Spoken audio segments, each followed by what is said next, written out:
So today we are going to be talking about a couple of things. My favorite thing to talk about, mindset. Any of my clients will be like, she's a personal trainer, she does nutrition, she just talks about mindset all the time. So I was like, of course I'm going to do a talk on mindset.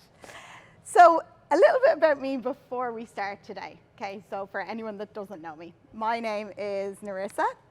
I discovered today on the way in that I was like, oh my God, I am 33, not 32, because I was doing quick maths all wrong, and it's my birthday next month. I was like, nearly in my mid-30s, what? And I am a personal trainer, I am a yoga teacher, I am EIQ Nutrition Certified. I also worked as a professional dancer for 10 years, which is how I actually know a lot of these amazing people here. And I actually have my master's degree in applied sport and exercise psychology, which is why I am obsessed with all things mindset. Now, standard how I got into this, I kind of went and did my BA in dance and performing arts, then I kind of went touring for a couple of years, decided to go back and do my master's, and was like, yeah, I'm definitely going to use this. And I was like, yeah, no, fuck that, I'm actually just going to go back on tour again. I was like, I don't know what I want to do. And then I kind of ended up coming into the personal training space and realizing like just how much of that master's I'm actually using in my coaching day to day, and how really it does come down to, you know, behavior change and mindset, and that really is the difference. So that is how I've ended up here today. So just before we start, this is kind of like my vision and mission, not just for today, not just for my coaching, but kind of what my vision and mission is for my own life. So firstly, I want to empower as many women as I can through education to realize they hold more power over their lives than they think. And I think a lot of us suffer from this. We suffer from this feeling that we don't have control of our lives because we think it's out of our hands, or this is happening and this is happening. And you know, I think a lot of that comes down to one of the most empowering things we can do is educate ourselves, okay? And I don't mean like getting schooled, education system. I'm saying like, educate yourself in matters that actually mean something to you. And we're going to be talking a lot about like values and stuff like that today as well.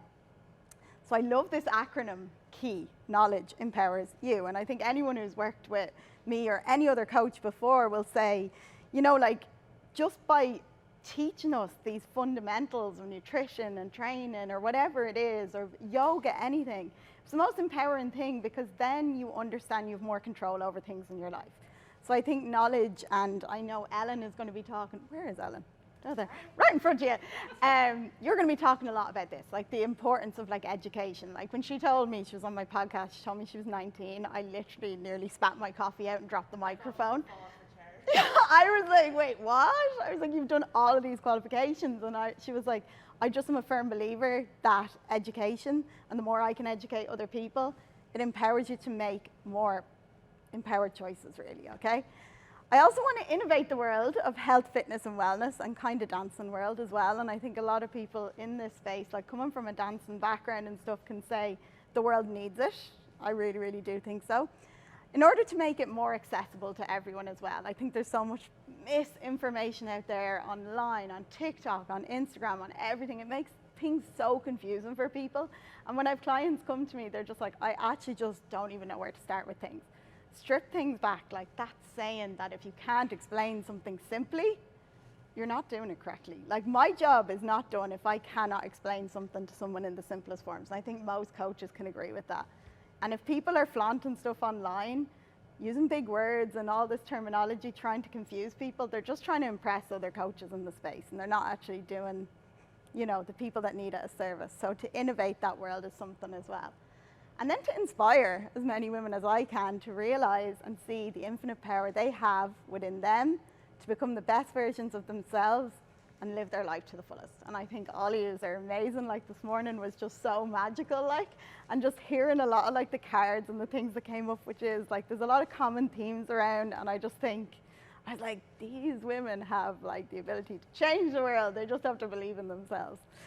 So what I'm going to talk about today, we're going to split this into two parts, because my God, if I do all of this in one go, you're either going to be completely information overload, or you're just never going to want to hear me speak again, which isn't going to bode well for me trying to push my podcasts and stuff on people later.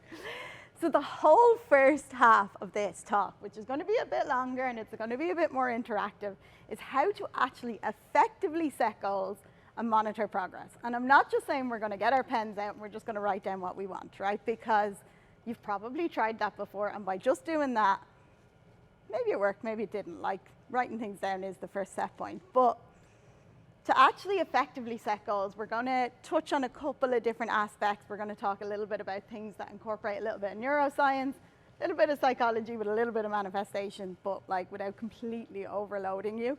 And it's going to be interactive as well. So I actually don't want to wait till the end for you to ask me questions. If there's anything you're confused about throughout it, ask me. You can ask me at the end as well, but don't feel like you can't ask me throughout this, okay? And then I'm going to give you the little break to have a coffee, because you're going to be like, Jesus, shush for a minute, Nerissa. And then we're going to talk about the thing that I get asked about. If I had €1 every time I got asked about motivation in my DMs, I'd be a rich woman. I'd actually be able to afford my coffee addiction in Dublin. It's how to actually cultivate real motivation, how to deal with times when you don't have motivation. And my most important thing that I try to instill onto my clients is how to truly trust the process, or we try and do one better and try and fall in love with the process, okay? Because that's what it's all about. So, this is my question straight off the bat. Do you ever find yourself setting really big goals, right? Really, really exciting goals. You buy all the things you need for the goals, you get the new gym gear, you do everything. Just want to warn you, like, I work as a fat loss coach, right? So a lot of my examples today are going to be tied to that, so I do apologize. But this can be tied into anything, okay? You buy everything you need, you're super motivated, and you're like, this is going to be great. And 2 weeks into it, you lose all your motivation, you can't be arsed anymore. Happened to anyone? Hands up. Yes, I've done it recently. Decided that I was going to get really into investing, and that lasted a month, and then I was like, I actually don't really care about this anymore. But the thing about it is like, we're going to talk about motivation a lot in the second half of this, but a lot of us are always relying on motivation to do things, but we can't rely on motivation to get there. The first step, though, in getting to where we want to go actually comes down to goal setting. But before we go into goal setting, I want to talk to you about values. So values is like, we actually talked about this in our podcast recently, me and Sarah. It's something that is such a buzzword, and like the wellness space is like really, really pushing it out there on people that they need to get clear on their values. And you know, what are your values? Because it's very important to make value-based decisions. But like, a lot of the time, I ask people and I ask clients on their intake form, right? I'm like, what are your values? And they come back and they say, family, friends, socializing. Do you know what? Ironically, very rarely they actually say health and fitness, which is funny because I'm going to talk about that in a bit. But they'll say all these things, and I'm like, okay, grand. It's a starting point, right? That's fine. They've started thinking about it now. That's the main thing. But then I introduced this concept of like rules, which I love. This book I read a couple of years ago, Code of the Extraordinary Mind by Vishen Lakhiani, he talks about rules, which is basically like bullshit rules. So it's like all these things that society tells you that you want, but we actually don't even really know if that is something we want. And the reason why I actually love to tie this in with values is because a lot of the time we will say our values are something, but they're not actually what our values are. They're what we think our values should be. And that's not to say someone comes back and they say family, and I go, oh, but is family really a value? Like, of course family can be a value. But this is where the biggest trap comes in society. We get told you have to go to school. You then go to school, you go to secondary school, get good grades, go to college. Go to college, you should probably go and do your master's. Go and do your master's, get a good job, ride the corporate ladder up to the top. You're like, yeah, okay, grand. Then what? Right, find the partner, get married, have the kids, get the house. And all the while when you're doing this, I'll be happy when, I'll be happy when, I'll be happy when I get the new car, I'll be happy when I get the new job, when I get the promotion. Constantly placing your happiness in the future, right? And a lot of this comes down to rules, because we're constantly told that this is something that we should value and this is something we should chase. And now that's not to say that we don't want it, but question everything and question if it is something that you really, really want, okay? So a rule is a bullshit rule that we adopt to simplify our understanding of the world. They're usually handed down by our tribe, often our family, culture, and education system. And when we aren't sure what to do, we become sheep and we just decide, right, we're going to follow the example of those that came before us. Once again, I am not saying that this is wrong. And by all means, whatever path you are on, no matter what, like if it is climbing the corporate ladder and you enjoy that, that's amazing. I'm not telling you not to do that. But if you're unhappy in something in your life, you need to decide, is this actually what I want? And question it, and really, really do question it and be like, fundamentally, what is the value behind this? So values are basic and fundamental beliefs that guide or motivate attitudes or actions, and they help us to determine what is important to us. So what I mean by that is, you are kind of being guided subconsciously, and Rachel does a lot of work on the subconscious mind, and I know you mentioned the subconscious mind earlier, like we're being guided constantly in our decisions by these things, okay? And without us even knowing, a lot of that is coming back down to what our core values are. If we don't know what they are, setting goals straight off the bat is going to be difficult. And I love this one, and I have clients here, and I know they would have said it to me, so I apologize in advance. I say, what are your goals? And they say, weight loss, just weight loss. And I'm like, okay, right, let's dig deep here. Let's go into the why. But before that, can you even question, where is this goal coming from? Is this another rule that you're told that you'll be happy when? You'll be happy when? So I want you to get your pen and paper out, and no one is going to be called upon to read this out, okay? I want you to think of the most important thing to you in your life, right? And if you had to pick a top 5 list, what would be at the top? Now, it can be anything. These are just examples, okay? Family, friends, human connection, career, success, money, financial freedom, travel, socializing, health and fitness. It can be whatever you want. And if it's not on that list, it doesn't matter, right? But if you had to pick a top 5, and it doesn't need to be number 1 is your favorite and number 5 is meh, I just want you to take a couple of minutes and actually think about your top 5 here. But I also want you to think, do I actually value this, or am I writing this down because I think this is what I should value? Because there's a massive difference there between the two. And while you're having to think of that, I'm going to talk to you about why this might tie in a little bit with goal setting, okay? So keep writing, keep thinking. You don't have to look at me. You don't have to even listen to me if you don't want. But I always use this as an example. What are my values, right? And I get really clear on them. I'm like, health and fitness is a value of mine, right? And it always has been. I've always been very active. I worked as a dancer for years, so even though I partied hard, right? Health and fitness was always still in the back of my head because that's how I grew up, right? So when it comes to goal setting and setting goals in the fitness realm or kind of the nutrition realm, even though I'm not saying they're going to be easy, I'm more inclined to be a bit more motivated to stick with it because it's a value of mine. So I make these decisions and it becomes more of a priority. Another value of mine, and I love this one, is travel, right? And a lot of people say, oh, travel, you want to go and see the world, Instagram photos, great, blah, blah, blah. No, that's not it. Like, I value travel because whenever I go over to, like, I don't know, when I got to Japan or when I went to, like, Bali and stuff like that, you get and meet the local people. You get such a culture shock. And it opens your eyes to be like, maybe the way we see the world isn't just the way it is. Like, maybe there's another way to do things, right? And I love that. I love when I actually land in a country and get, like, my eyes blown open, my world blown apart, and I'm like, God, I've thought this my whole life. And maybe there's a better way of doing it. Because we're so stuck into this westernized culture where we think we're so ahead of the world and we're so advanced in technology. But a lot of the time, like, a lot of us, what are we doing here today? We're coming back to these spiritual practices. These things that have been around, women's circles have been around for years, like, and then we're back here doing all this again. And, like, you have to question then, maybe there is another way of doing things, which once again comes back into questioning your values. So you have your top 5 now, or even if you have a top 3, it's fine. It's just kind of a basis to go on. Now we're going to get into actually talking about goals, right?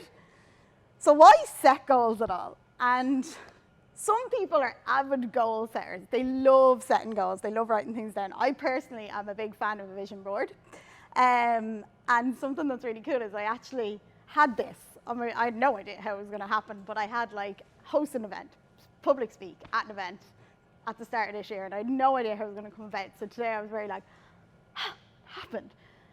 That's not to say you write something down, then it just happens. We all know that. Now, no matter, yes, we're going to be talking about manifestation and stuff with Built later, but equally, you don't just write it down. Yes, you do have to trust in the universe, but you also need to work towards it.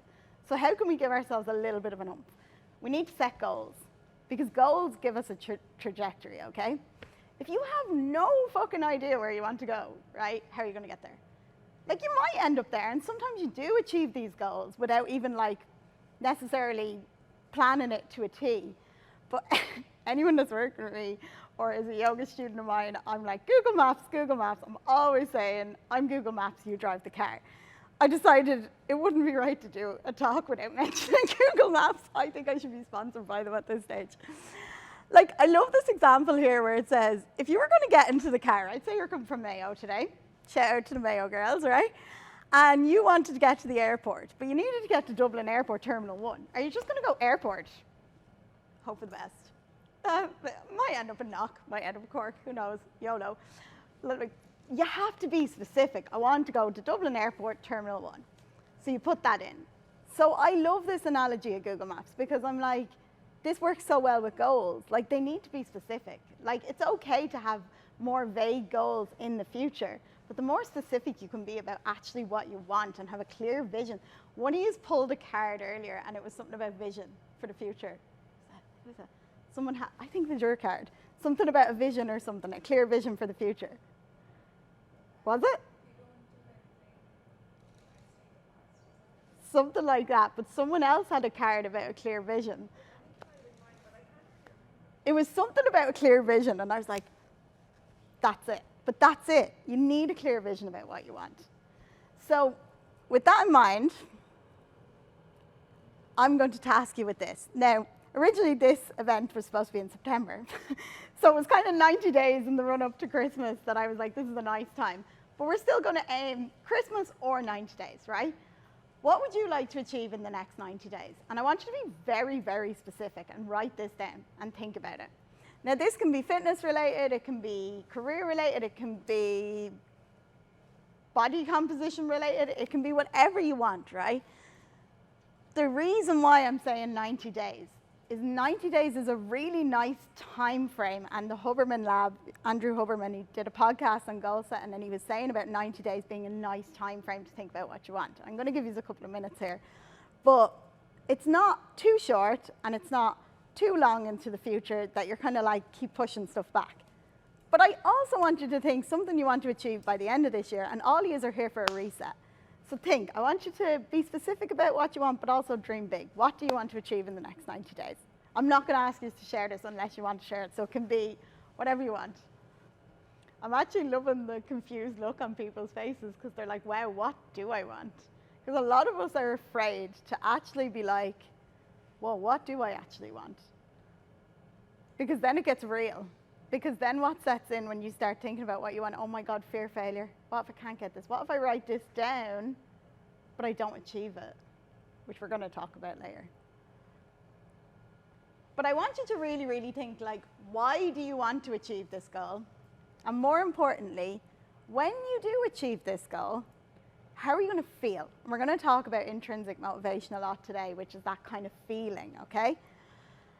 Also, yeah, if you ran out of paper and you need phones, you can write it on your notes. Because we all live really busy lives, and when it comes to achieving any goal, it does take time and a certain degree of effort. But if we can get clear on our values, and we then get clear on our goals, at least we have a bit of trajectory, right? Because everyone is going to struggle with low motivation. We're going to talk about that a lot later. I want you to look at that goal you've just written down. I want you to ask yourself why. Then you're going to ask yourself why again. You're going to ask yourself why again. You're going to ask yourself why again. You're going to ask yourself why again. And while you're thinking about that, I'm going to tell you. Someone comes to me and they tell me, weight loss is my goal, right? Why? I want my clothes to fit a bit better. Why? Because when my clothes fit a bit better, I have a lot more confidence and I'm a lot more outgoing. Why? When I'm a lot more outgoing, I go to a lot more social occasions. I talk to a lot of people. I have more confidence to speak to someone, and maybe I'm trying to meet a partner. Why? I desire, value, connection. And there's a why. Someone tells me they want to get a little bit fitter, and they keep going to their why, and they're like, I actually ultimately want to have more energy to play with my kids so that my kids aren't looking at me being like, Mom, can we do this? And I actually don't have the energy to play with my kids. That's a very strong why.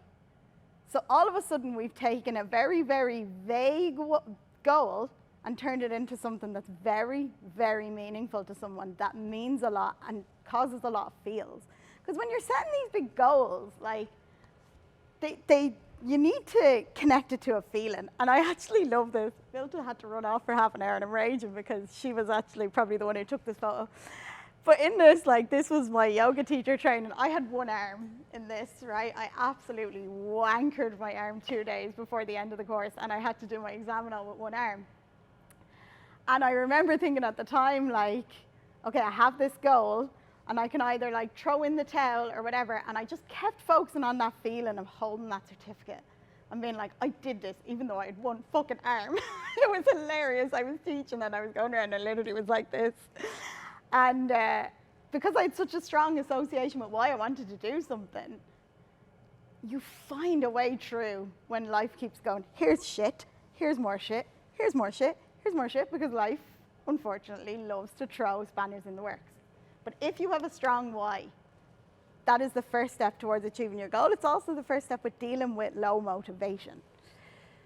So we're going to talk about the types of goals, and everyone talks about SMART goals till the cows come home, and we will touch on that. But this is probably the most important thing to consider when it comes to goal setting.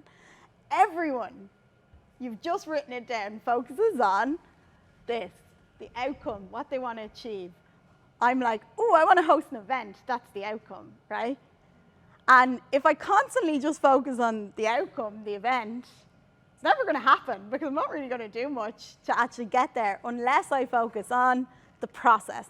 And the process is the unsexy, boring shit you have to do every day in order to get to your goals. So this is like the technique or the strategy of how you're actually going to get there. So if you have this outcome result, and once again, I'm going to talk about, like, say, a body composition standpoint, it's hitting your protein nearly every day whenever you can, hopefully every day. It's staying in your calorie deficit when you can. It's trying to get your training sessions in every week. It's ticking the boxes every day, every week that you need to do. Maybe it's something to do with, like, running your business is the outcome, right? But what are the they're probably the things, ironically, that you procrastinate the most in your business as well, or when you're in this, you'll procrastinate them because you're so focused on the outcome. And I talk about this later, is if we can actually start to not only trust that process and what you're doing, but find some joy in it and enjoy it, the results always follow and the outcome always follows. And the irony is people set goals, right? And you actually can't control the outcome. Like, there's dancers here, right? You train so hard in the run up to the Worlds. You practice every day. You go to all your dancing classes. You go to all the feshes, right? But on that day, you have absolutely no control over who's going to be judging you, over potentially how you dance. All you have is, like, you're going to try your best. Or you have a job interview or something. You've prepared for it. You've done everything you can. You can't control the outcome of it, but you can control the process. And too many people get so focused on the outcome of their goal, they just completely negate the process, which is why they keep not hitting their goals. And performance goals are things in the middle that, like, say, from, like, a training standpoint, I have a goal of squatting my body weight or deadlifting 2 times my body weight or something like that. And they're great to kind of keep you motivated on the way to the outcome, and they push you a little bit out of the process, a little bit into performance, but still not focused on that end goal, which is really cool, because they give you a little bit of a boost along the way. All you can ever control is the controllables, and you cannot control the outcome, but you can control the process. So, first thing we're going to do, you're going to set quantifiable goals with tangible targets. It's one of them really annoying things that personal trainers say. No shade to the personal trainers, but you know, you're not one of these trainers anyway, so you'll agree with me. What gets measured gets managed, right? If you're just saying, I have this goal, and I'm not saying if someone comes to me and they have a fat loss goal or whatever their goal is, okay? I'm not saying they come to me and they have to do their measurements and they have to do their photos and they have to do this, but we need some markers there to know whether what we're doing is working. Now, for some people, that is doing their measurements, it's taking their photos. For other people, it's like, how am I feeling? Because feeling is tangible. Do I have more energy? Am I sleeping better? Are my stress levels improved? Am I actually enjoying life a little bit more and just a little bit more present?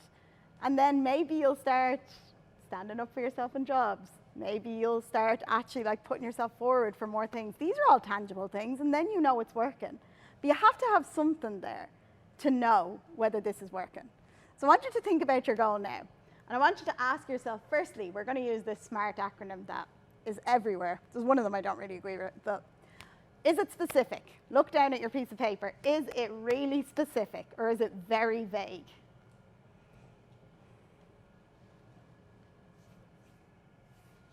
And then I want to ask you, is it measurable? And how are you going to measure that? And what I can't tell you exactly what you're going to use for this. I can only tell you if you're someone who's coming to me for like coaching, what we'd use. But whatever your goal is, how are you going to measure it? How are you going to decide if this is working, what you are doing? Okay?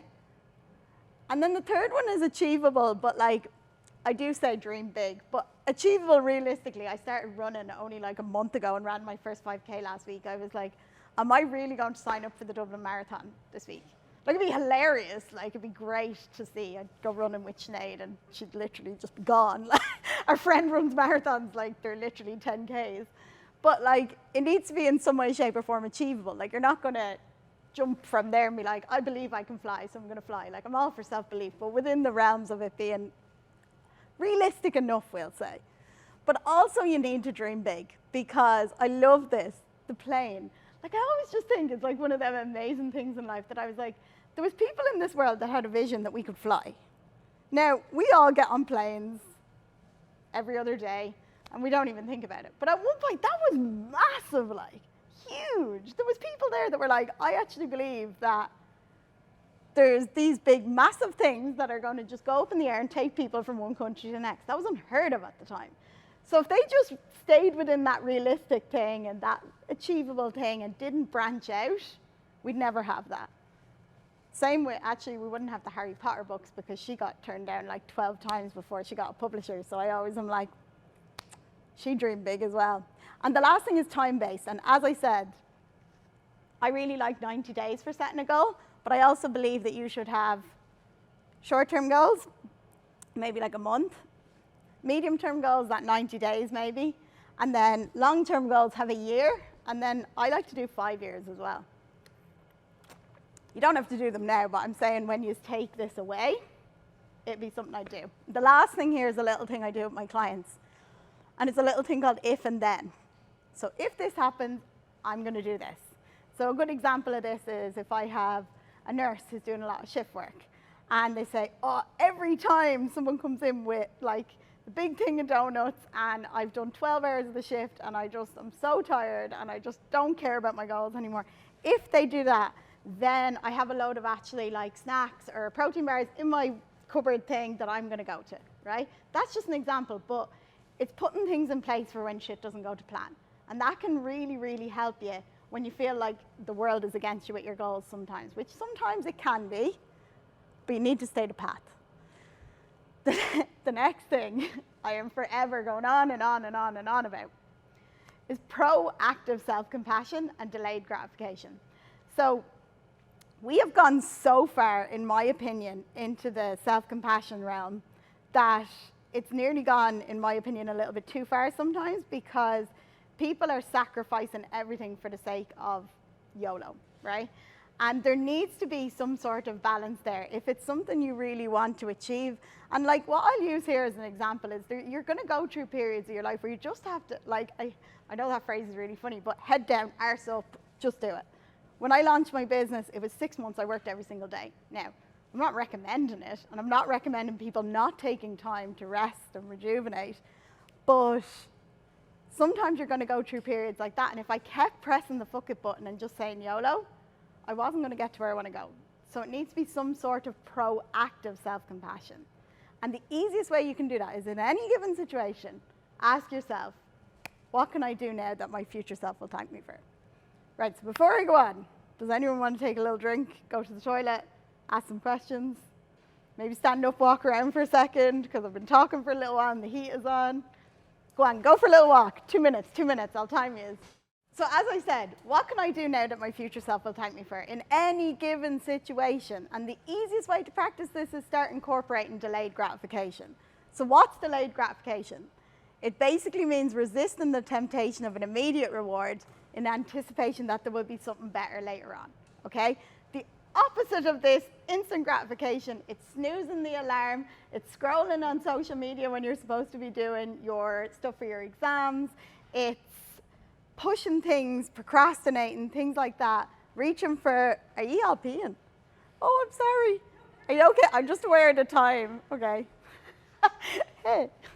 And I think it's one of the most powerful tools you can actually start implementing. Is it easy when you first start doing it to actually set the alarm an hour earlier and just get up? No, it's really hard. But the more you do it, the more you prove to yourself you can, which we're going to talk about more in motivation. So imperfect action and consistency over perfection. Oh my God, I think I'm just going to get consistency over perfection like tattooed on my arm here, because I'd say my clients are so sick of me saying it. But honestly, coming from the school system and everything that we've come from, like we have this whole notion of perfectionism, fear of failure. If I'm not going to do things 100%, what's the point in doing them at all? Does anyone feel like that? Hands up. Yeah. And like, has it actually ever served you? Do you ever think back when you're a kid, right? And you actually did not give a fuck about making all the mistakes, because you're like, well, that's how I learn. That is how I learn. How am I ever going to learn if I don't make mistakes? So we all of a sudden shifted from like being like okay with all these mistakes to all of a sudden being terrified to make mistakes. And this has just led to actually just this perfectionism mentality. I actually did my thesis on perfectionism. I'm not going to go down that rabbit hole or you will be here for 3 hours, and I do not want to pain you with that, right? But it's crippling. There's two types of perfectionism. There's neurotic perfectionism, which is like a maladaptive type, which is bad. And then there's adaptive, which you can be a perfectionist, but you're like striving for excellence and you're totally okay with making mistakes, which in our school system, well, not so much now, I think it's changed now, but when we all kind of grew up, we're all similar-ish ages, like mistakes were wrong. You were bad. You did really good if you never made a mistake. And like those people there today who were kind of saying they were afraid of speaking up in circles, and hilarious that I'm up here talking, because I used to get that. Like I used to be the person who like counted the lines of when I had to read, and I'd be shaking until I got my reading out of the way, and then I'd be done. Because I was terrified of saying a word wrong. Like how crazy is that that's what school did to some of us, right? Because imperfect action is better than perfect inaction. And my Nana, God rest her, right, she used to say this thing, and I used to hear it in my head all the time, and I actually am like, sorry, Nana, but I actually disagree with you now. She was like, if you're going to do something, do it properly, or don't bother doing it at all. And I was like, okay, okay. And all of a sudden now I'm like, no, wait. Just do fucking something. Something is better than none. You can't do your full hour workout. Why can't you do 10 minutes?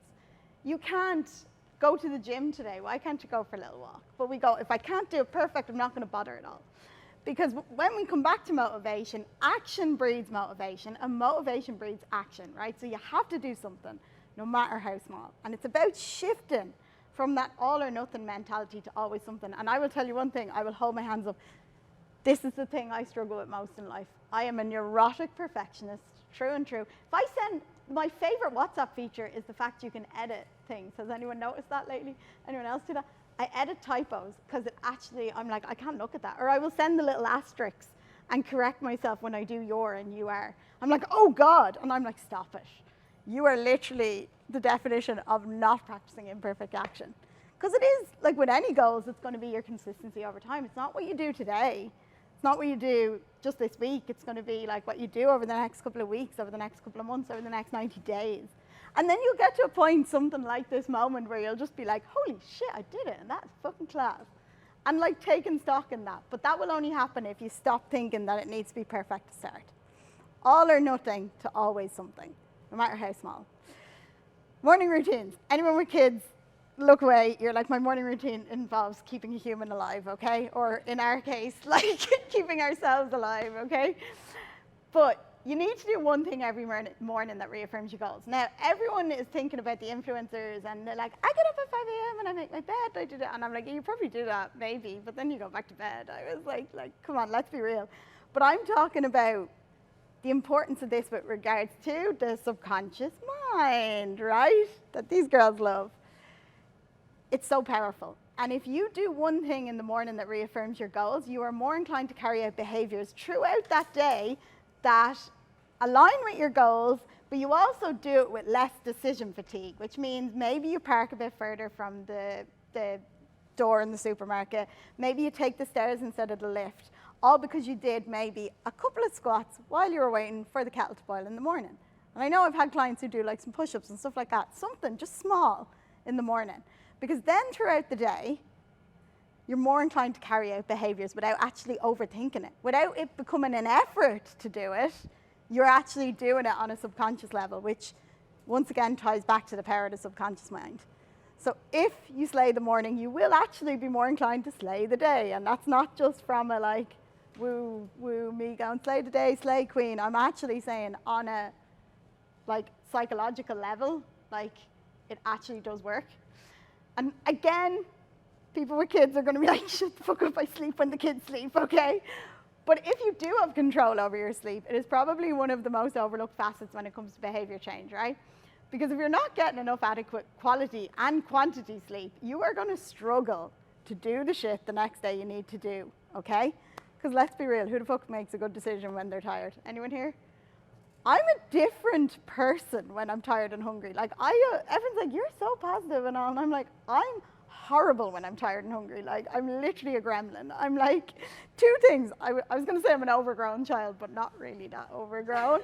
It's like here, tired and hungry. I make terrible decisions and I just have no patience. Like, so I have to say, okay, what's the biggest hack for waking up early? I'm like, whoa, you have to start going to bed earlier. If you want to get up earlier and do these things in the morning, you need to go to bed earlier. And if that means having a cut-off point for TikTok, which is my thing. I use Instagram and everything for work, so I'm like, oh, they don't bother me not going on them, but TikTok, I'm like, just a little scroll, half an hour down a TikTok rabbit hole. So the next thing, and probably one of the most important things, and this kind of ties into perfectionism as well, it's the ability to reframe failure. And they did a lot of studies on kids who have like growth mindsets and fixed mindsets, and we're going to talk about that in the second half. But their ability to see failure as a way to grow and not a thing that's a roadblock stopping them was the difference between those kids who are actually excelling in things and actually learning more.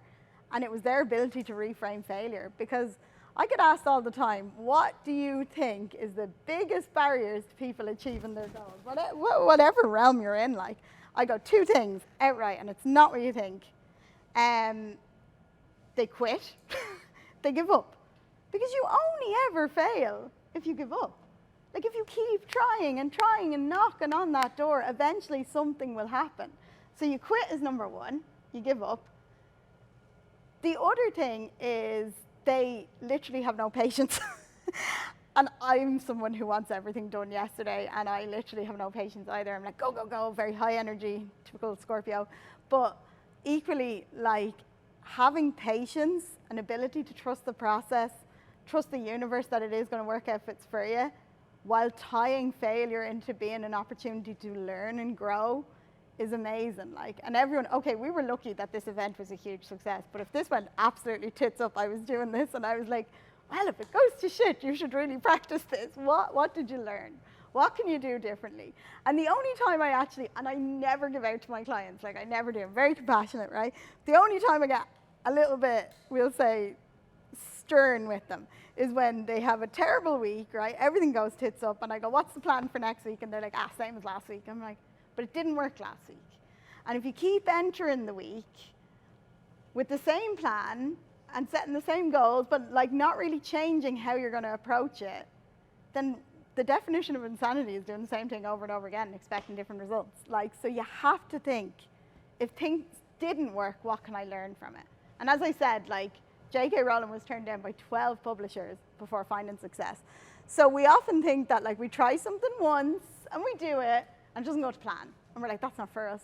Oh, what's for us won't go by us. And I'm like, but sometimes if it is for you and you really care about it, there's a reason why you really care about it. You just have to find a different way to do it. And like, we live with the world at our fingertips on phones. Like, there's always someone to help us, but you have to reach out.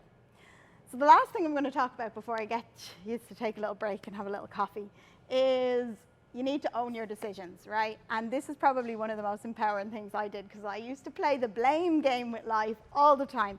I went wrong in that dance because so-and-so only sent me the steps yesterday. I fucked up in work because Katrina didn't send me the email until 9 o'clock last night. I did X, Y, Z because of X, Y, Z that was out of my control, and I hand all my power over to the people that it was their fault. It wasn't my fault. I did it because of this. Instead of actually just being like, and exactly like actually tying in to what Rachel said about vulnerability being a superpower, this is something I've leaned into a lot, is owning up to your own shit, right? It's actually very empowering, because you grab back your power then. You're like, I fucked up, but by actually saying that I fucked up, I hold the power in my hands to fix this. If I give that away to someone else, then I've essentially given away the ability to fix it as well. So you're disempowering yourself all the time. So like, you're all adults here, we're all adults, right? You have unconditional permission to do whatever you want. But your actions have consequences, and that's not like to sound like really threatening, but in any given situation, if you can do a little bit of, what can I do now that my future self will thank me for, it will actually stand to you, okay? And owning them decisions, and when things go tits up, just being like, they're a mess, I did it, I take full responsibility to that. And I have a client here who said this to me recently, I'm not gonna find out. She was like, X, Y, and Z happened, I take full responsibility for all of my actions, and I'm owning my decisions, and I know where to go from here. And I was like, that's the most empowering thing that you could have said, because you're not blaming. And actually, one of them things was actually a funeral and stuff like that. So you can very much go down the blame game of saying, I couldn't do that because of that.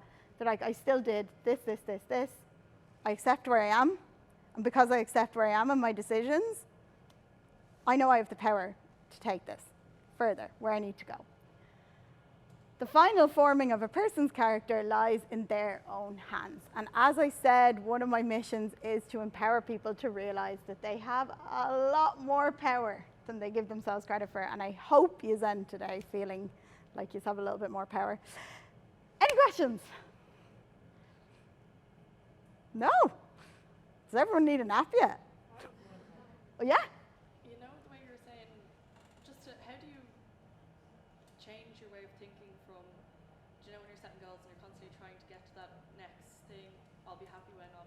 Yeah. How do you kind of separate that from actually having a goal in your head? Okay. And thinking that way? As in, you're constantly looking at the outcome goal. Yeah, just focus on the processes. Right, so this actually works with some people, and I read it in a book actually when she was talking about vision boards. She actually does her vision board, and you could do this with like a long-term goal. But like for me, I like to see it all the time, so I'll set it as my screensaver. But she says she does it and she puts it away and doesn't actually look at it, right? So she sets her goals, but then if you write them down or whatever, put it away somewhere. But then write yourself, what do I need to do this week?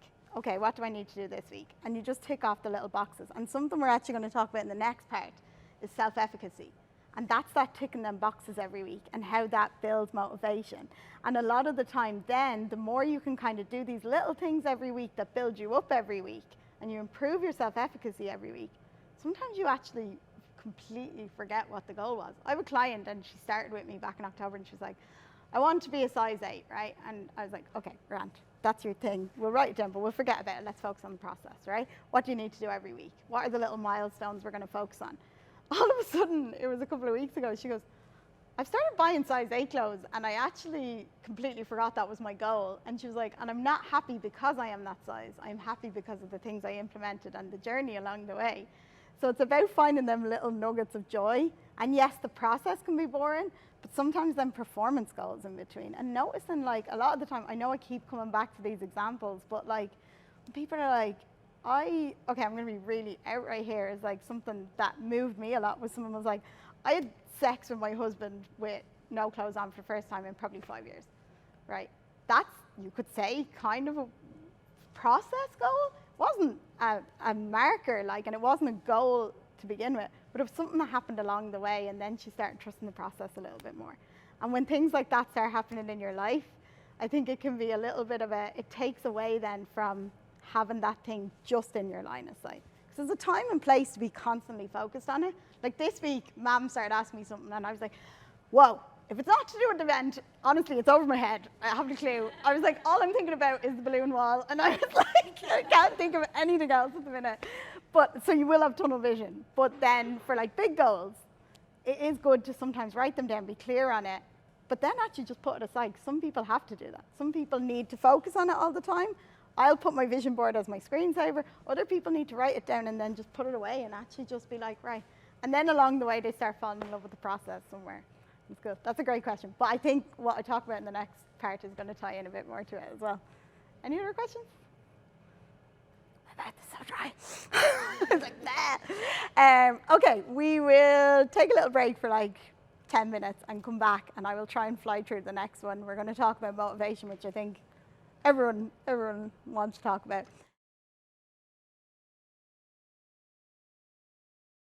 So we now have a clear idea of what we want to achieve in the next 90 days.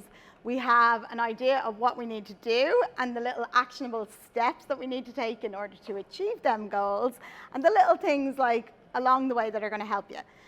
But something that's always going to come up is motivation, because we all think we need to be motivated to do things all the time. So what we're going to talk about in this one is how to cultivate real motivation and how to truly trust the process. Because what if it all works out? Like, we always are like, what if this happens? What if this happens? What if this happens? Oh my God, oh my God, oh my God. What if it all actually just worked out? Like, we're all here today. I'm like, oh my God, I was so stressed about that balloon wall, and the two Ashleys saved my life with the wall. And it worked out. Like, most of the time, doesn't it all end up working out anyway? The way it's supposed to be, it usually does. So we can't talk about motivation without talking about mindset, okay? And I love this. Like, literally, your perception of the world is your reality, right? I always say if there's two people having an argument, there's three sides to that story. There's what one person sees, what the other person sees, and what actually happened, and that's real life. But does anyone see that? Like, your perception is your reality. Therefore, your mindset is everything, okay? So mindset is such a buzzword. So let's get really, really clear on what mindset actually means, okay? It's a set of beliefs that shape how you make sense of the world and yourself. And it is deeply correlated, once again, with your subconscious mind. We talked about this loads today, and we're probably going to hear about it more later on as well, okay? But it ultimately influences how you think, feel, and behave in any given situation. Once again, tying back to what we talked about at the start, it is quite closely linked to your values and stuff as well. And there are two basic mindsets, fixed and growth. And that doesn't necessarily mean you are definitely a fixed mindset or you're definitely a growth mindset. In some areas, you can be fixed. In some areas, you can be growth.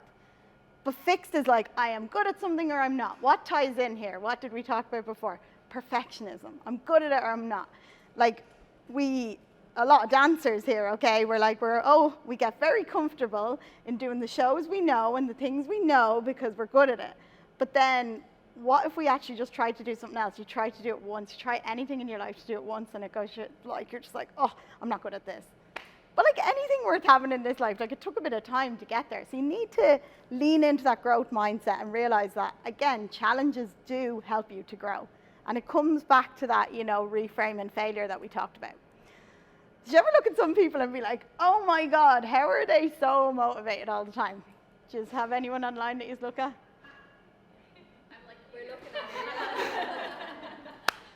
I was hoping someone would say that because I get this all the time and they're like, how do you stay motivated all the time? I'm like, I am not motivated all the time. Like, you see a very small snapshot of my day, a very small snapshot of my week. And I was actually talking about this earlier about specific days in my cycle, 17, 18, and sometimes 19, where I'm like, breathe around me wrong and I will throw something heavy at you. I'm like, oh my God, no. Like, and I can tell you I have the motivation of a dead snail on them days, right?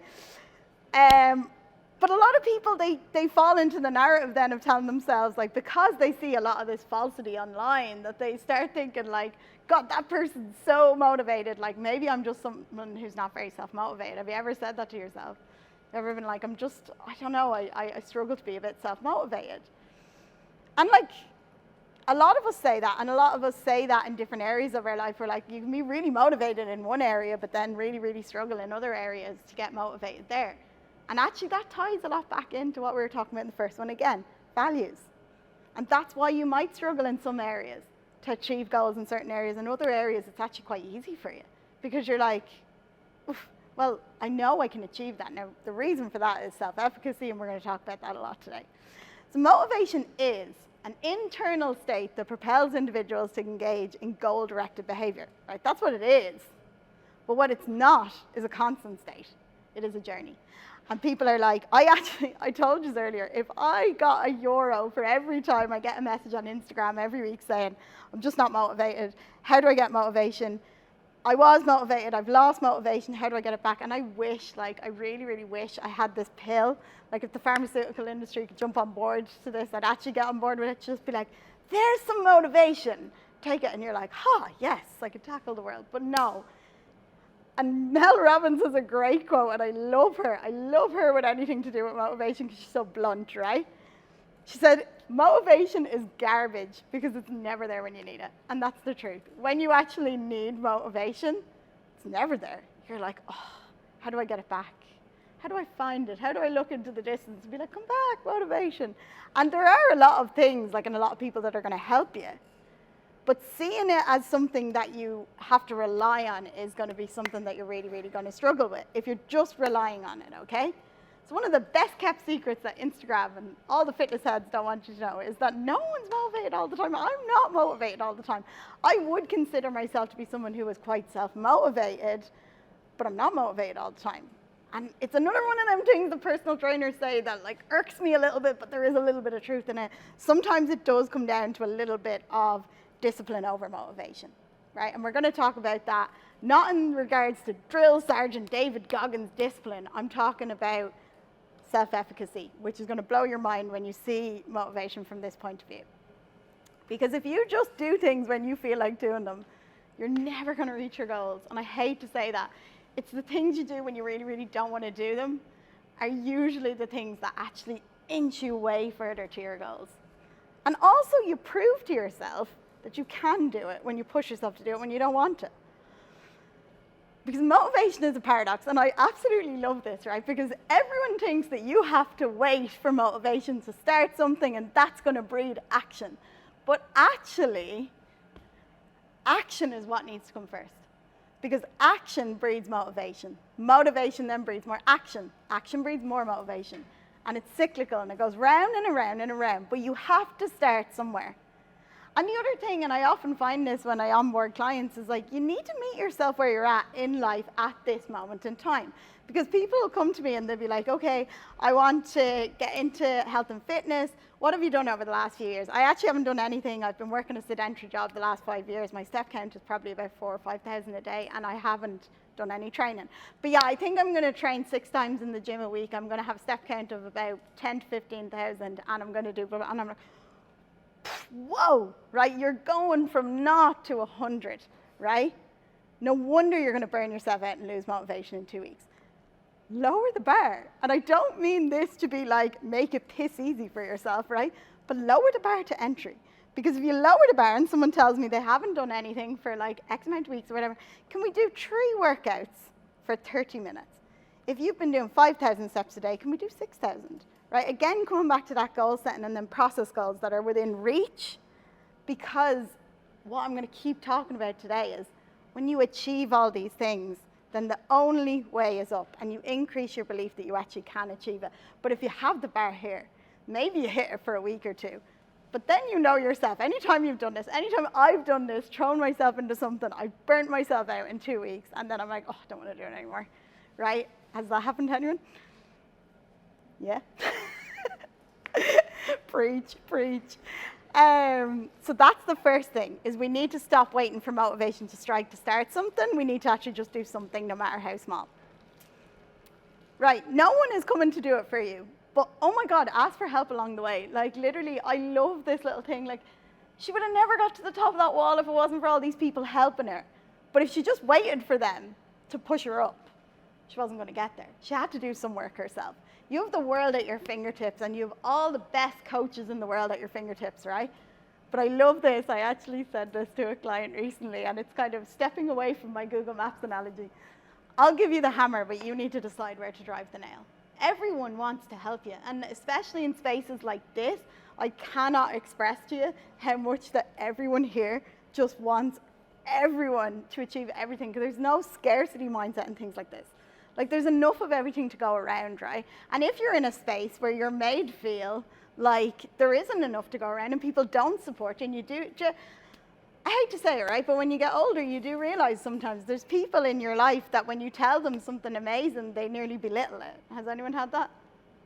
Yeah, because they think, okay, right, well, you're successful, therefore if you're successful, that takes away from my success. But if you surround yourself with people like this, who only want the best for you, and actually, I have a little group chat, and we actually were talking about this literally yesterday, and we were like, isn't it so amazing that we have friends that actually never in all our lives of knowing each other felt like we were competitions with each other, and we actually always just wanted the best for each other. And it's true, and I was like, but you have to make sure that you're surrounding yourself with that. And this is where environment comes in quite important. It's because I was on a podcast recently, and they were like, I was asking them, do you think we're the product of the 5 people we hang around with the most? And the lads had the best answer for me. They were like, I don't think so anymore. I think you're the product of what you consume the most. What's your Instagram feed like? What's your TikTok feed like, right? But then equally, who are you spending your time? Are you spending your time with people who actually really want to see you do really well and are like fucking slay queen every time something happens? Or have you got friends that'll barely say good luck or well done when you do something? Like, I'm not saying cut these people out of your life, but don't keep putting yourself in the situation where you have to keep going back to these people. Again, insanity, expecting a different result. And this is where boundaries comes in. I'm not going to talk about boundaries today, that's a lecture in and of itself, but boundaries with people is really important. So now we're going to come on to this. So excited to talk about this, right? Probably one of the most interesting things with regards to motivation, and it's self-efficacy, okay? Self-efficacy is based on an individual's belief in their own capacity to achieve, while motivation is based on the individual's desire to achieve. So one of these is our belief that we can do it, and the other one is our desire to do it. And people tend to get these two mixed up, okay? Now, a lot of things come into play when it comes to self-efficacy, okay? And you'll see them here. We're not going to go too far into this. But people often think that if you have high self-efficacy, you're going to have high motivation. And it's true. It is true. People with a higher self-efficacy do tend to have more motivation because they actually believe they can achieve it, okay? And that's really important, the self-belief that you can achieve it. But that doesn't necessarily mean that if you're someone who doesn't have a lot of self-efficacy, you can't be motivated, because how can you change this? You fucking push yourself out of your comfort zone every damn week. And this is something when I launched my business, I was like, everything was terrifying, like terrifying. Even deciding what app I wanted to use with my clients, it was terrifying, right? But every time I did something and I pushed myself out of my comfort zone, it paid off. So over the last couple of years, I've constantly been trying to improve my self-efficacy. So therefore, my belief that I can actually do more shit, basically, has improved. And that all comes down to constantly, the only way you can control this is by pushing yourself out of your comfort zone. And I try to say to people, try to do it every week, no matter what it is. Maybe you're someone who's terrified to speak up in meetings, which, by the way, ironically, I used to be that person. I was like, don't ask me, I don't want to talk, I don't want to talk. I am up here doing a public speaking event, and I swear to God, I still won't answer a phone call if it rings. So maybe my goal for next week is answer phone calls when I don't know the number, push myself out of the comfort zone. But no matter what it is, can you think of one thing, like when you were saying about like standing up for yourselves and stuff like that in them work scenarios, that's pushing yourself out of your comfort zone, but now you know you can do it. And you improve your self-efficacy, which improves your motivation. So these are actually some actionable steps. You're like, all right, that's great. I know what motivation is. I know what self-efficacy is. Now tell me how the fuck to get it, how to do it, how to sustain it, right? So firstly, you have to realize that it's created and sustained through momentum and movement. So starting small is important, but actually just keeping the cogs turning is also important. And I love that quote that's been going around recently where they're like, if all you can give on one given week is 40%, then that is your 100% that week. And that's really important to realize, because we think we need to do 100% every week in order to get there. But some weeks all we have is 40%. And if that's all you can give, you're still going in the right direction, okay? Stop trying to go from 0 to 100. And here we get back to small, achievable goals, daily, weekly. Sit down with yourself and be like, all right, okay, what is really manageable within my timetable this week with work and everything, and how can I fit this in? Because you get to the end of the week and you tick the boxes and you go, oh, I fucking did it. Look at all these boxes ticked. You improve your self-efficacy. What's that going to do? Give you more motivation. But if you set the bar up here and you can't tick the boxes, you're like, fuck the boxes and I don't want to do this and I'm done and I have no motivation. Now, I'm not saying lower the bar too much, but start small and build up, especially when you're trying to implement new habits, okay? Because then the only way is up. And the last thing I'll say on this is plan, plan, plan. Don't break a promise to yourself. And try and use the weekends to actually build the life you want, as opposed to escape the life you had. Now, I used to be Monday to Friday warrior. Train hard Monday to Friday. Nutrition on point Monday to Friday. Hit Friday, straight to the pub. Absolutely riot all weekend, and then we're back to it Monday. And I was counting down every single day during the week to get to Friday. Has anyone worked a Monday to Friday job? Okay, have you ever felt like that? Where you're just like, it's Monday, how many hours do I actually have until I get to Friday? I just got to a point then where I was like, oh my God, if I'm constantly spending 5 days out of my 7 days a week counting down to Friday, like what kind of life is this like? So it's like, can you start incorporating things that, no, and I understand people who work 40, 50, 60 hours a week, they need to let their hair down at the weekend and enjoy themselves. But doing things at the weekend to actually build the life you want and not escape the life you have is probably one of the biggest things you can do to shift your mindset as well, to actually keep you motivated to go. So like, I'm not saying don't go out everywhere, like ever again. I'm saying like the odd weekend, can you be like, maybe actually I'm gonna go and I'm gonna do a hike or something this weekend. And you feel great then going into the week, and then maybe you're not actually counting down the days so much that week and you notice some shift. So using the weekend to actually build the life you want instead of escape the life you have. So people want to know, what can I do absolutely now when I have no motivation and I'm just sitting there and I'm like, I have to go to the gym, I have to go to the gym. So this is one of my favorite things, right? 5-second rule. Now, I actually like to incorporate this and tie this into my ridiculous caffeine habit that I'm completely letting myself away with because I quit drinking recently. So I'm like, my caffeine addiction is absolutely fine. I was like, we're not even thinking about that right now. But the 5-second rule, have any of you heard of it? Mel Robbins' 5-second rule. Okay, so she wrote a whole book on this, which I actually think, I didn't read it, like, but I'm like, I'm pretty sure I tied it in quite well here. You basically count down from 5, okay? And the reason behind this is when you have an instinct to act on a goal, you have to move. Within 5 seconds, 5, 4, 3, 2, 1, go.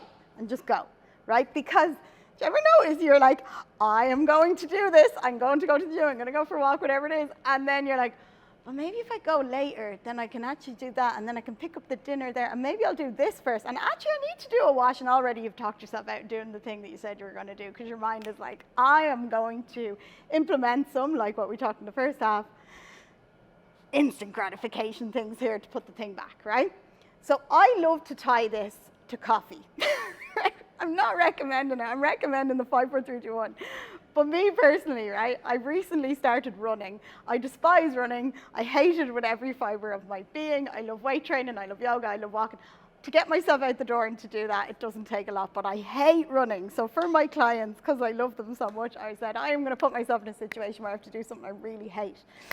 And I cracked my first 5K last week, actually, so that was kind of cool. I still hate running.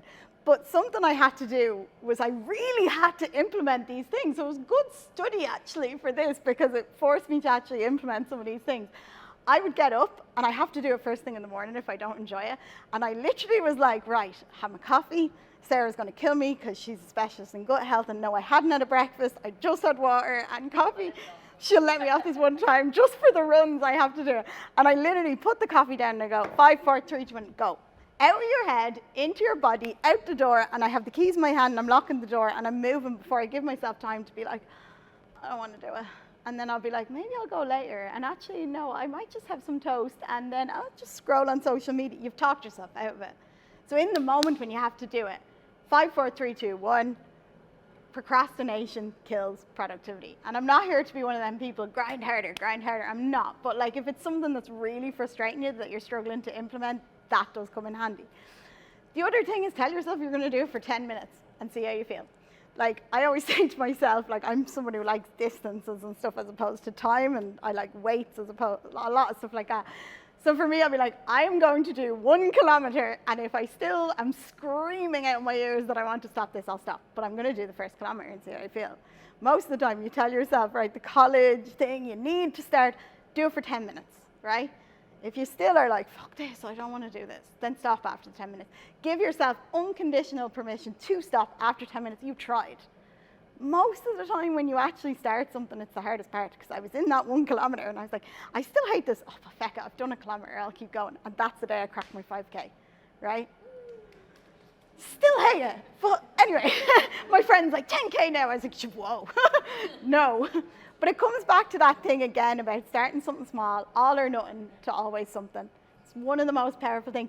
And sometimes you actually have to be the child and the adult in your brain, right? I have this child, she's bold Nerissa, she's a brat, right? And I have adult Nerissa, and you can call this your higher power, your lower self, whatever way you want to look at it. The more times that adult person in your brain talks and lays down the law to that lower self who doesn't want to do things, you improve, once again, your self-efficacy and the belief that you can do it. But you have to keep being the adult, because you know if you have a kid and they want ice cream, and then you're like, I'll just give them ice cream this once, then they think they can have ice cream all the time. So you have to keep being the adult when it comes to something. And that's not me saying being really hard on yourself and like, never take breaks and grind harder. I'm saying if you're someone who's feeling very stuck and you're really struggling to start something, it is always harder at the start, but the more you kind of practice these things, people will be like, Nerissa, you're so motivated. It took years of doing all this stuff to be someone who can actually figure out what's working and just get it done. That's not to say I do it every day, but I mean, like, I'm going to have a serious couch day tomorrow. I also plan on going completely MIA on social media for the next week. So if anyone thinks I'm ghosting them, I'm not. I just can't talk to anyone because I've talked so much today. Right, the next thing, I love this, cognitive reframing and the power of choice, okay? So cognitive reframing is a technique used to shift your mindset so you're able to look at a situation, person, or relationship from a slightly different perspective. This is where actually therapists and stuff come in really, really handy. It's where a coach comes in handy. You are so tunnel vision on your thoughts and your emotions about something, you can't see the trees through the forest. A coach goes, well, what about looking at it from this point of view? Or a friend says, what about looking at it from this point of view? And all of a sudden you're like, God, I didn't even think of that, right? So it's shifting your perspective. And what I like to do here when it's something you don't really want to do, but you have to do, you change the narrative and you change it from I have to I get to. And I know it can sound really corny, and I keep bringing it back to the run, but honestly, the runs are the killer for me. Like, it's the thing my mind is like really, really struggles with. That's why all of this, I have to use it for this. I said to myself, I am so lucky that I am actually in a position where I can go out on this lovely morning around here. I feel safe with my 2 legs and my body that, although it's screaming, fuck this, I don't want to do it, like, I can still do it. I get to do it. So switching that narrative from I have to I get to. And the power of the internal narrative we're saying to ourselves, this kind of, I'm going off the beaten track here, I apologize, but really quickly, people saying, I'm anxious, I'm depressed, I'm fat, I'm this. You continue to repeat this narrative in your head that you believe it. Instead of that, say, I feel anxious. Now, I would be someone who has quite an anxious personality, very high energy, okay? But I never, ever succumb to the fact that I'm saying, I always say I am feeling anxious, and everyone feels a little bit depressed. And now, I'm not talking about people who have general anxiety disorder, chronic depression, that's not what I'm talking about. But I think more people need to speak up about the fact that it's okay to feel like this, and it's okay to feel your feelings, and to understand that you're not alone. Everyone does feel a little bit depressed and a little bit anxious sometimes. And not enough people, like we were talking about mental health earlier, not enough people are actually just speaking up and being like, I do feel really, really anxious, and I'm going through a period of my life where I do feel really, really anxious. Again, my days 17, 18, 19, not only am I horrible to be around, but also I am very anxious on those days, and like close to panic attack anxious. But I keep saying to myself, I feel anxious, this too shall pass, this too shall pass, this too shall pass. Because the narrative you're telling yourself in your head is your reality, okay? So the last few things here. when you need to move now, and I'm talking about now, we need to do it now, you need to get out of your mind and into your body, so you need to just move, whatever that is. We do some really cool energy work, like, I don't think anyone's doing it today, but like, we were doing it recently, I can't remember where I was, but everyone was just like shaking, right, just to like, the yoga thing we were at, yes. And she was like, just jump around, and instantly the energy in the room changed, because everyone got out of their head and into their body, and they just relaxed a bit. Like what we did this morning as well, out of your head and into your body, focusing on your breath. And the more we can get out of our heads and into our bodies, it can really help when we're really struggling to get just out of the chair, out of the bed, out of the couch. But when you have time to contemplate life, so I'm not really talking so much now about like when you need to move now, but actually visualizing success and how it will feel. Again, coming back to that feeling as opposed to the outcome. How's that outcome going to feel as opposed to look, okay? And today I just said, I can't wait to actually just have that feeling at the end of the day that everyone had a really good day, that I had a really good day, and it was just an amazing day, that feeling. Not what it was going to look like. I actually wanted to focus on how it was going to feel, right? And that can be a huge motivator, especially when you're like worried about things, okay? Now, another thing is extrinsic motivation, which is kind of like saying to a kid, if you pass your exams, I'll give you a PS5. Now, in the moment, they'll probably work really hard, pass their exams. It's not going to keep them motivated forever, but extrinsic motivators, like they do have a place sometimes. And what I like to do here is, I quit drinking, I'm on day 41 at the moment. So every week, I put €50 into a sober account that I spend on myself that I would not normally spend. Like, it's not allowed to go on bills, even though, fuck me, my electricity bill the other day, I was like, whoa, I really should go on that. But I was like, I refuse to spend it on that. It gets spent on something that I want for myself that I wouldn't normally spend for myself. And it's not to rely on that for motivation, but if it's something that gives you a little bit of a reward along the way, then implementing these along with how you want to feel and focusing on the person you want to become, I do think there's a little place for them as well. And as I said, like at the start, the impact of our environment, who we're spending time with, like, are they actually building you up and motivating you? When you tell them your goals, are they like, oh my God, that's amazing, yeah, how can I support you? Or are they like if I told someone now that I was like, yeah, I've quit the drink now, I don't know, originally it was for 90 days, but I've been reading a lot of things and I don't know, maybe I'll do a year or whatever. If I have someone in my life who's going to turn around to me now and be like, do you not think you're going to be really shit crack? Now, instantly, that is a red flag because firstly, they're projecting their feelings onto you. So you need to realize that when you're making these big decisions. But equally, if it's not someone who's going to be like, unless it's something harmful you're doing to yourself, if it's something actually bigging you up and you decide like this is a really important thing, if they're not telling you, how can I support you in this decision, question your relationship with them. I'm not saying cut people out. Do not cut people out. Don't ghost people. And just realize that a lot of the time when you make these big decisions, these big life-changing decisions with people that you've known your whole life, sometimes when they're saying things, they might be shadowing back to you some concerns themselves. So that's equally important. And the role of emotions, like realizing that like literally all your emotions are going to pass, like this wave. They're going to come, they're going to go. Like motivation, it's going to come and it's going to go. But realizing that when you go through these periods of maybe lower energy and lower motivation, and we're coming into autumn and it's a lot more coming inwards, realizing that that doesn't necessarily mean you're not motivated. You're just going through a period of your life where maybe you do need to just take things a little bit more chill. We don't have to be grind all the time, says me who has grinded for 14 days solid, but we'll sleep all day tomorrow. So realizing that we're not our emotions, we're not our thoughts, like we're the observer of these, and again, we have more power than we think we do. Because if you don't take the risks, nothing will change. So the last thing I'm going to touch on here is the process. I love it, how to trust the process. I'm loving the absolutely weird filter this projector is giving all these colors, it's hilarious. So I always say to people like, I'm not against before and after photos, by the way. I think they're a great measure of how far someone has come, but they don't tell you anything about what happened in between. And when I say to people, how long did it take me to get from this? They're like, 6 weeks, 6 months. And I was like, you could argue 6 months, but I would also argue years, because the person on the left also was dancing their whole life, they were active their whole life.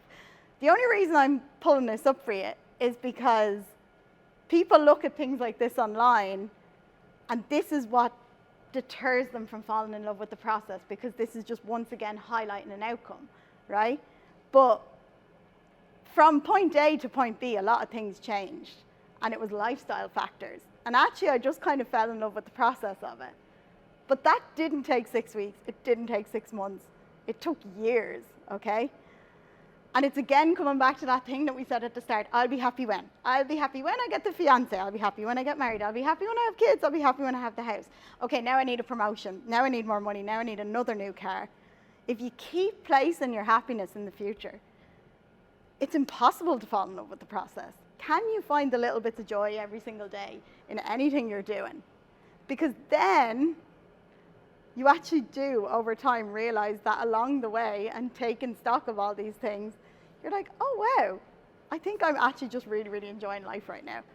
So fall in love with the process and the results will follow. But as I said at the start, biggest barriers I see to people not achieving their goals, patience and quitting. They're the only two things. And actually, like, you could argue anything else people says. I could write a book on mindset principles that impede on people achieving their goals. But actually what it comes down to is if they could just practice a bit more patience and actually not quit, then they will achieve anything. And you can achieve everything, but you have to just keep trying. And ideally, the last thing here I will say is focusing on how you're feeling as opposed to looking, how a scenario is looking, how your life is looking. How do you want to feel? If you do want to focus on the husband, the wife, the new job, whatever, that's amazing. Focus on it. But focus on how you want to feel in that moment. Because then when you get to it and you feel it, you're like, wow. Because a lot of the time you'll get to it and look around and you'll be like, eh. But feelings are such a good guidepost for us. You're always one decision away from a totally different life.